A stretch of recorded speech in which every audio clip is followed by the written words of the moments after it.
রহমতের ছোঁয়া দিয়া আল্লাহ আমাদেরকে 3 রত্ন দিছিলেন, মানুষ, মুসলমান, উম্মতে মুহাম্মদী।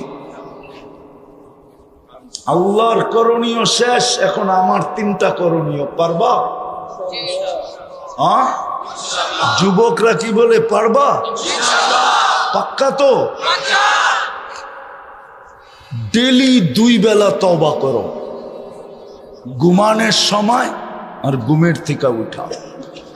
সারাদিন কি করো এটা আমার বিষয় না, কেননা আল্লাহ তোমার জন্য আমাকে চৌকিদার বানায় পাঠায় নাই।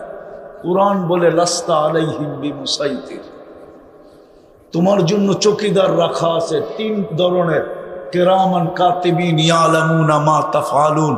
তোমার 24 ঘন্টার কর্ম ভিডিও হইতেছে।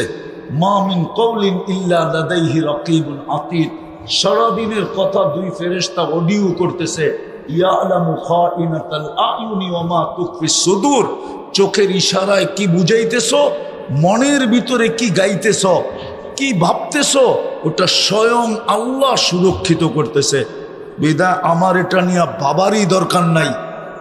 সারাদিন কি করলা, আমি তোমার পায়ে হাত দিয়া বলি, ঘুমানোর সময় শুধু তওবা করে ঘুমাও। হাত দুটা উঠাও, কেননা সকালে উঠলে সকাল হবে, নাইলে পরকাল হবে।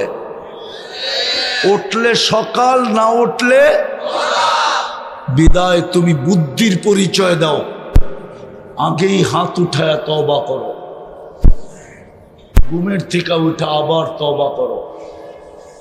এটা ভাইবা যে আজকে সূর্য ডুবা আমি নাও দেখতে পারি। এই রাস্তা এই পর্যন্ত বহুত প্রমাণ দিছে, সাইজা গাইজা ডিজিটাল ঘোড়ায় বৈশা বুক ভরা আশা, চোখ ভরা স্বপ্ন নিয়ে অফিসের দিকে চলছিল, কিন্তু অফিস পর্যন্ত পৌঁছতেও পারে নাই। ঘন্টার ভিতরে বাড়িতে খবর চলে গেছে, লাশ আসতেছে। হতে পারে সূর্য উঠা তুমি নাও দেখতে পারো। এই জন্য ঘুমের থেকে উঠা তওবা করো। পারবা? হ্যাঁ না অতীতের মতো ইনশাআল্লাহ, না কোন ইনশাআল্লাহ? অতীত অনেকবার ইনশাআল্লাহ বলছি কিন্তু করি নাই। আজকের ইনশাআল্লাহ কি এরকম? হ্যাঁ কি বলে এরকম?